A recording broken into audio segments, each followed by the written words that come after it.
Adaptive planning is an approach that allows your organization to make progress toward its long-term goals while remaining flexible to meet challenges that may arise in the near term. Let's dig into a few key questions to consider when your nonprofit is preparing to create an adaptive plan. Step 1, what is our destination? What are our goals for impact and our organization goals? And where do we want to be as an organization 2 to 3 years from today? The second, in light of what that destination is, what work should we prioritize? What specifically are the 3 to 5 most critical things where we should be spending our time, our resources? Step 3, what hurdles and risks do we anticipate and how can we plan for them? How can we mitigate them? And in some cases, as step 4 suggests, what is our plan B? What is our contingency plan? What if we need to change course?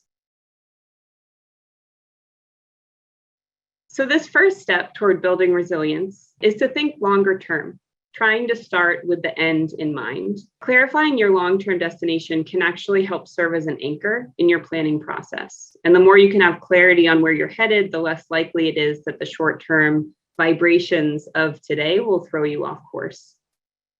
And with this clarity, you can be more confident that the decisions you make and the trade-offs you're forced to encounter will ultimately help propel you toward your destination, even with imperfect information.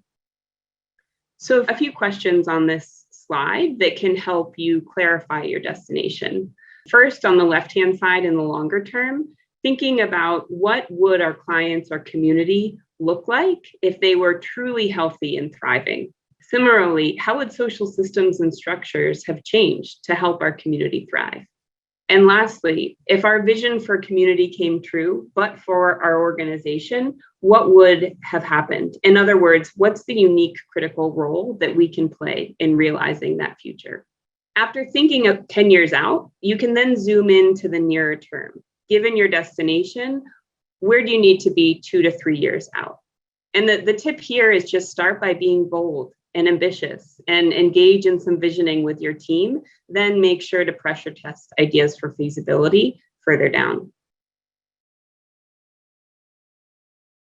With the clarity that you've gained around setting your destination, you can gain focus and begin to name some of the near-term action items that will help you reach that destination. Specifically, where are there areas where you might need to make some changes? And we see those changes generally fall into 2 key categories: programmatic and organizational, which of course are closely related.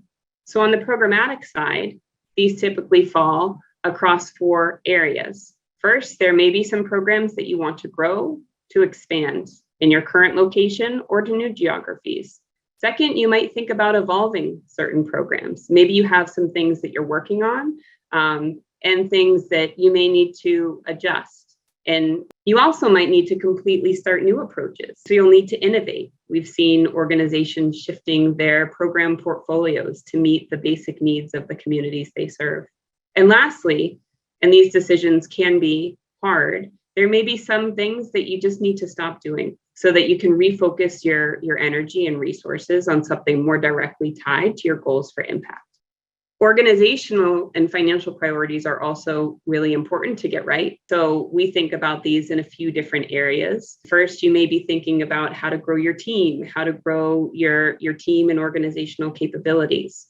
You might need to think differently about your financial sustainability and what that means. And lastly, but very importantly, you may be thinking about what it takes to maintain a strong and inclusive culture amid the environment that we're in. I think the takeaway here in this step is really focusing largely on what will be different and differentially important in the next few years.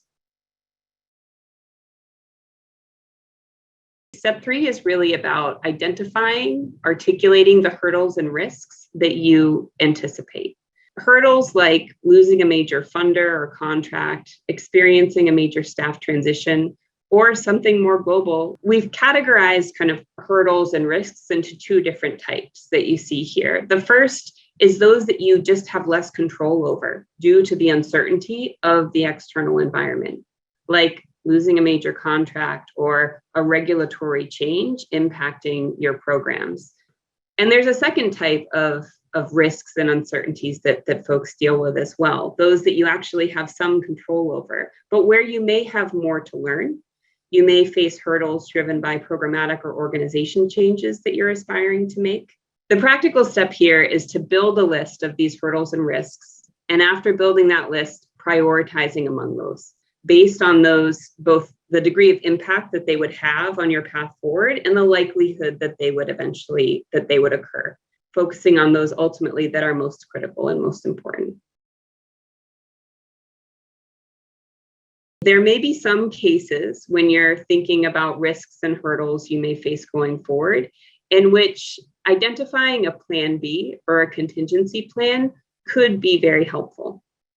We found that an important determinant of successful adaptive planning is how quickly you can change gears, change course, if the situation around you changes. Being agile requires honed habits and having strategies ready to put in place when things don't go as hoped. So in developing a plan B or multiple plan Bs, you'll name alternative approaches or backup plans to pursue when some of the signals you hear or see prompt you to change course.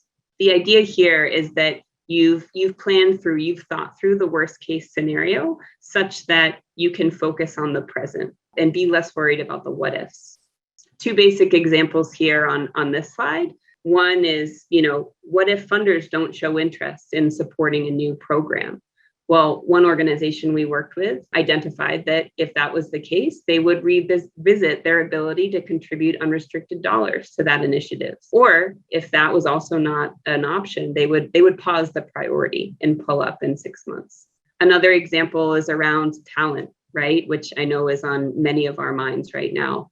So the inability to hire for a critical or permanent internal position by a certain date. If organizations aren't able to make that happen, which is a possibility they may need to consider, then what would it look like to explore short-term contractor options or distribute a given set of responsibilities across your leadership team?